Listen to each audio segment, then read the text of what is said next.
Alright, Shalom, all praise to YAHAWAH, Hashem, Yahawashi, Hashem, QADASH.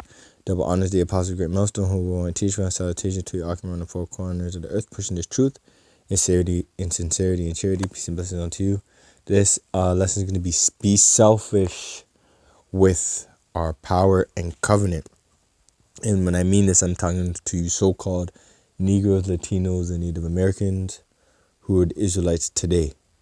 Okay, and why I say to be selfish, because our people, especially in today's society, are known to be too carefree with giving something precious as the covenant, which Yahawah, who the world enemy calls God, and YAHAWASHI, who the world enemy calls Jesus, made with just our forefathers, Abraham, Isaac, and Jacob.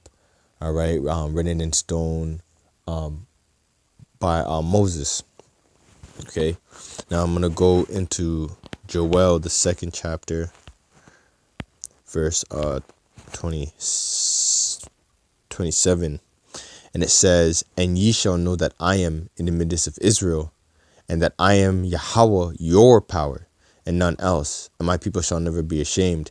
Now, the reason why our people are ashamed of the Lord is because right now he's not your power, because you don't see Yahweh as your power. Even when we go into the highways and byways, we make these videos, even people who are stumbling upon this video have never heard the names Yahweh, Hashem, Yahawashi, you automatically reject it, okay, because Yahweh Hashem isn't dealing with 2/3 of our people right now. That's why when our people hear it, they reject it right away. Now, the ones that are able to get it, you new brothers, okay, that are just getting into this, the Most High is dealing with you, okay, because he's our power. Now, and we're the ones that are not ashamed, because we understand prophecies. We understand that the Most High controls the so-called white man, the so-called Indian man, the so-called Chinese man. He controls every aspect of your life. That's why when you want to get something and get or do something in your day and it doesn't happen the way you want it to, that's because the Most High had a different outcome for you to fulfill his purpose. Okay, now understanding the Most High is when you know you're a son, you're a prince, and and you're doing what you can do through faith to the best of your ability. The Most High will make a way for you and keep you because he knows what you need before you ask of it, or more than what you know. Okay, something might seem messed up for that day, but it's for a purpose for tomorrow, or the day after, or next week, or a month, or a year from now. Okay, there's a reason why the Most High does events in each different brother's lives or Israelites' lives, where it benefits them later on, because the Most High isn't like men. Okay, the Most High doesn't think of this moment and I need to get something within the next 5 minutes. He's forever. He's long term.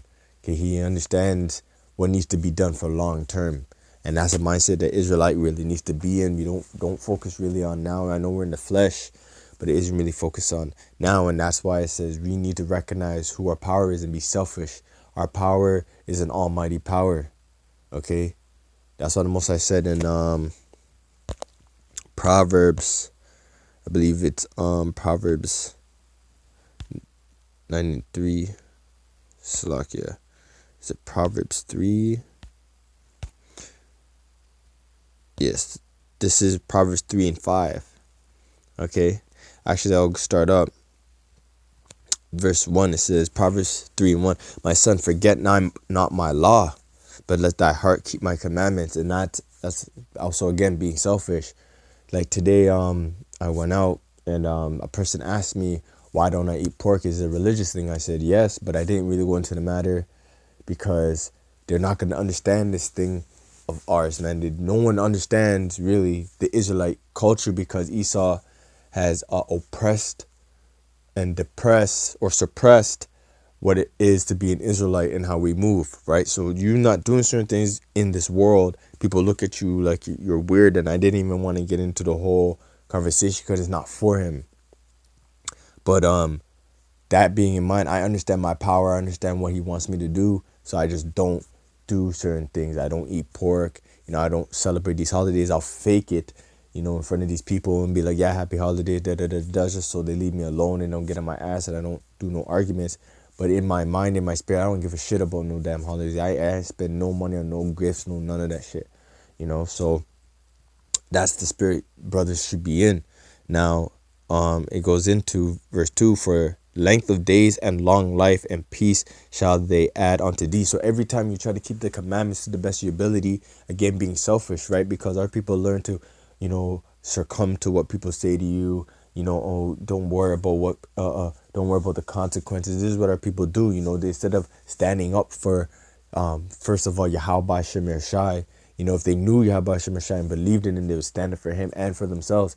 Because you standing up as is showing you, number one, as a man, and also that you're a man with morals, and that you are the prince of the power. Because when you're established as a power enforces things. You enforce authority and reinforce righteousness, reinforce our culture to the max.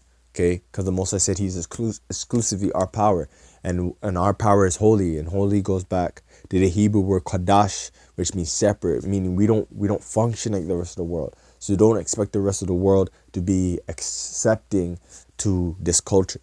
Okay, this Israelite culture is not here to be accepting. You can't use this as a brand to show off to the world and people accept it.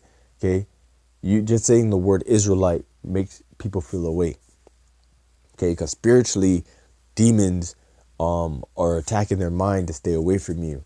Okay, when you're awake and that light beams off of you in the spiritual world, and these demons see that and then trigger their minds, man, to stay away from you.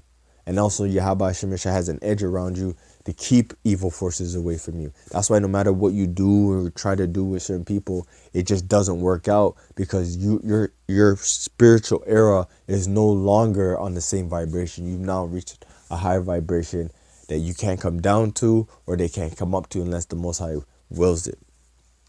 All right. Verse 3 says, let not mercy and truth forsake thee.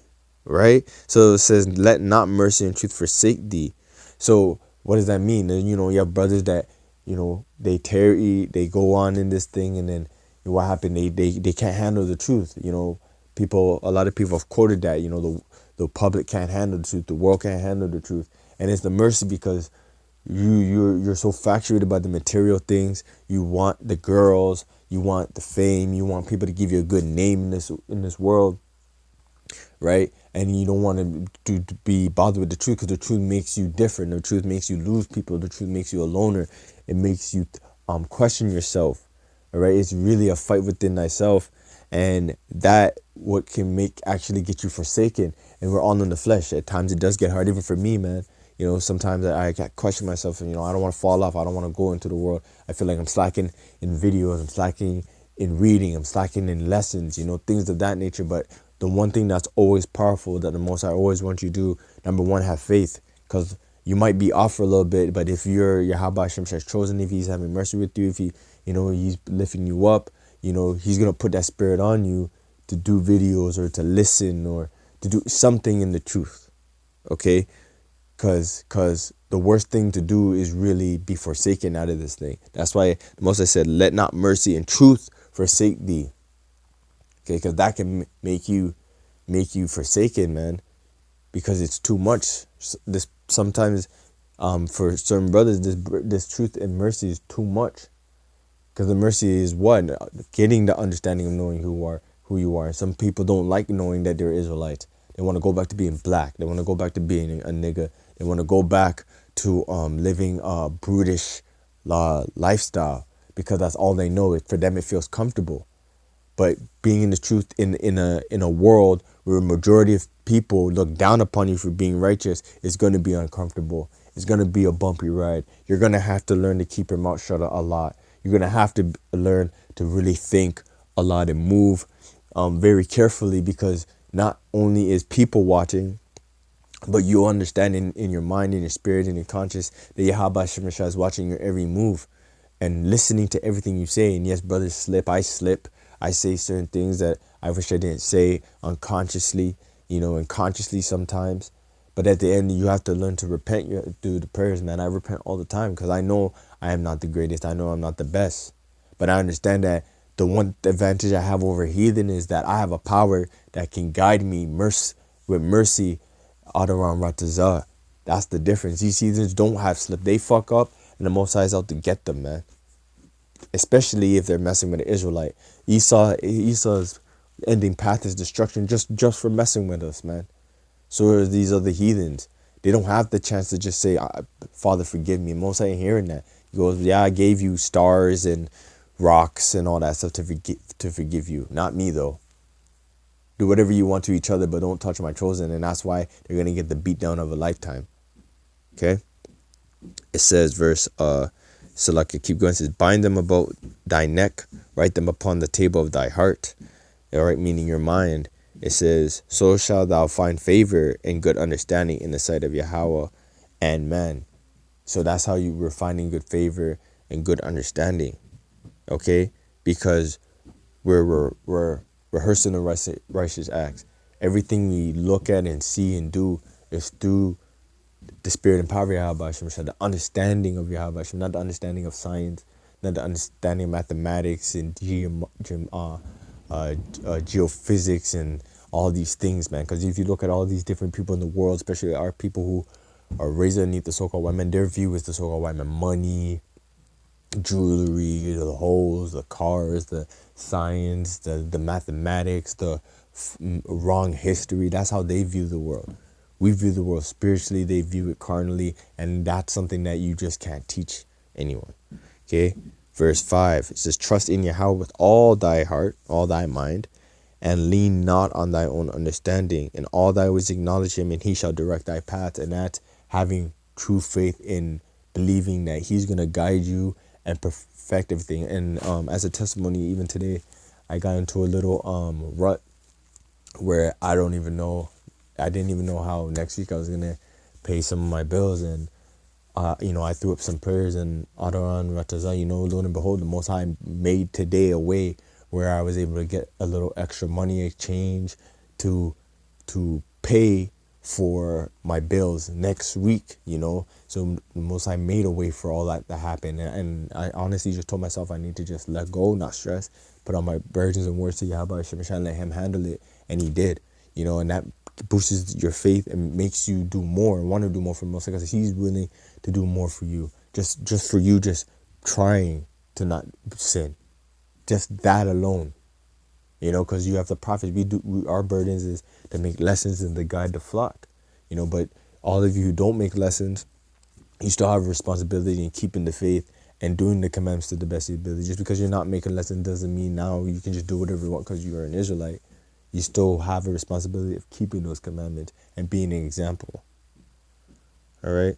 It says, be not wise in thy own eyes, fear Yahweh, and depart from evil, man. So don't be wise in thy own eyes, man. Don't try and do things that you think is right, because we don't know what is right. Okay? It says, fear Yahweh.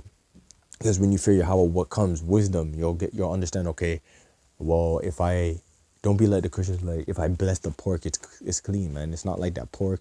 You can't eat pork, man. Well, if she says she's kind of not with her guy, well, that means I can still slap because they're kind of not. Nah, man, until she's completely away, they're not talking, they're not seeing each other, nothing, like things of that totally broken off, because in this kingdom you can't get a virgin, That's, when it's 100% over and she's not messing with no one else, then you can do what you got to do. And it's understanding what you can and cannot do in the sight of the Most High. And what's the sight? How do you know what's right in the sight of the Most High? Is the scriptures. All right. So all I want to just edifying. All you occupants have a happy Sabbath. Kala Yahawah Shem Yerusha Shem QADASH. Again, double honors to the apostles, great Milton, who will teach well. And Shalom. Y'all are safe. Shalom.